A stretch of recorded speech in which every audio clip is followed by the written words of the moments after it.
നമസ്കാരം. ഒമാനിലെ ശക്തമായ മഴയെ തുടർന്നുണ്ടായ മിന്നൽ പ്രളയത്തിൽ 2 മലയാളികൾ മരിച്ചു. തൃത്താല സ്വദേശികളായ ഷംല, യൂസഫ് എന്നിവരാണ് മരിച്ചത്. അപകടത്തിൽപ്പെട്ട റംല എന്നവർക്കായി സിവിൽ ഡിഫൻസ് തിരച്ചിൽ തുടരുകയാണ്. ഇവർ സഞ്ചരിച്ചിരുന്ന നിസാൻ പട്രോൾ വാഹനം വാദിയിൽ അകപ്പെടുകയായിരുന്നു. ഇൻകാസ് നേതാവ് ലിബിഷാദിന്റെ ഭാര്യയാണ് ഷംല. മഴ ശക്തമായതോടെ ഒമാനിൽ അതീവ ജാഗ്രത പ്രഖ്യാപിച്ചിട്ടുണ്ട്.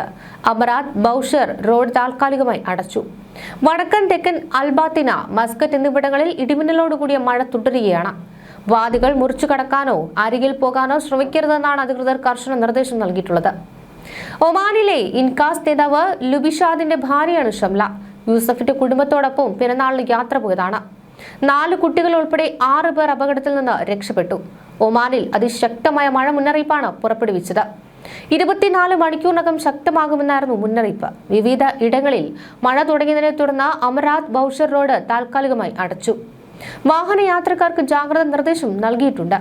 വടക്കൻ തെക്കൻ അൽബാത്തിന ഗവർണറേറ്റുകളിലും മസ്കറ്റിന്റെ ചില ഭാഗങ്ങളിലും ശക്തമായ ഇടിമിന്നൽ മഴമേഘങ്ങൾ നിലനിൽക്കുകയാണ്.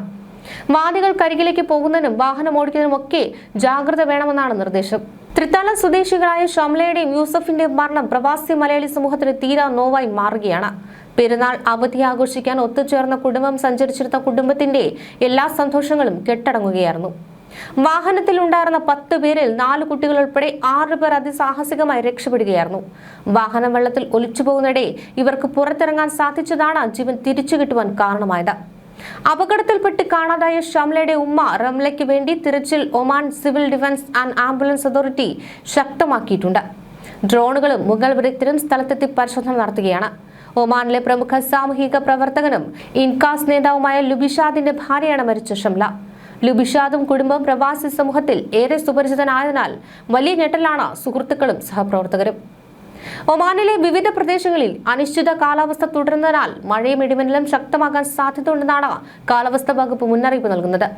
പ്രത്യേകിച്ച് മസ്കറ്റ് ഗവർണറേറ്റ്, സൗത്ത് അൽ ബാത്തന, നോർത്ത് അൽ ബാത്തന എന്നീ പ്രദേശങ്ങളിൽ ക്യുമുലോനിംബസ് വ്യാപകമായി രൂപപ്പെട്ടിരിക്കുകയാണ്. ഇതിന്റെ ഫലമായി വ്യത്യസ്ത തീവ്രതയിലുള്ള മഴ ഇതിനകം തന്നെ പലയിടങ്ങളും റിപ്പോർട്ട് ചെയ്തിട്ടുണ്ട്.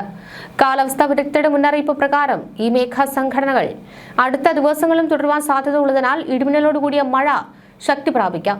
ചില സ്ഥലങ്ങളിൽ കനത്ത മഴയും ഇടിമിന്നലും കൂടാതെ കാറ്റിന്റെ വേഗത കൂടുവാനും സാധ്യതയുണ്ട്. ഇത്തരം കാലാവസ്ഥാ സാഹചര്യങ്ങളിൽ ജനങ്ങൾ കൂടുതൽ ജാഗ്രത പാലിക്കണമെന്ന് അധികൃതർ നിർദ്ദേശിച്ചിട്ടുണ്ട്. ഇടിമിന്നലിനോടനുബന്ധിച്ച് ദൃശ്യപരിധി കുറയുക, ഇടയ്ക്കിടെ ആലിപ്പുഴ മഴ പെയ്യുക, വാദികളും താഴ്ന്ന പ്രദേശങ്ങളും വെള്ളം കുത്തൊഴുക്കായി നിറയുക തുടങ്ങിയ അപകട സാധ്യതകൾ നിലനിൽക്കുകയാണ്.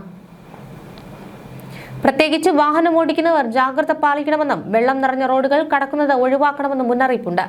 സുരക്ഷ മുൻനിർത്തി ഔദ്യോഗിക കാലാവസ്ഥാ അറിയിപ്പുകൾ നിരന്തരം പരിശോധിക്കുവാനും അനാവശ്യ യാത്രകൾ ഒഴിവാക്കാനും പൊതുജനങ്ങളോട് ആവശ്യപ്പെട്ടിട്ടുണ്ട്. നിലവിലെ അനിശ്ചിത കാലാവസ്ഥ തുടർന്നേക്കാം എന്നതിനാൽ അടിയന്തര സാഹചര്യങ്ങൾക്ക് തയ്യാറാകുവാനും അധികൃതർ നിർദ്ദേശിക്കുന്നു.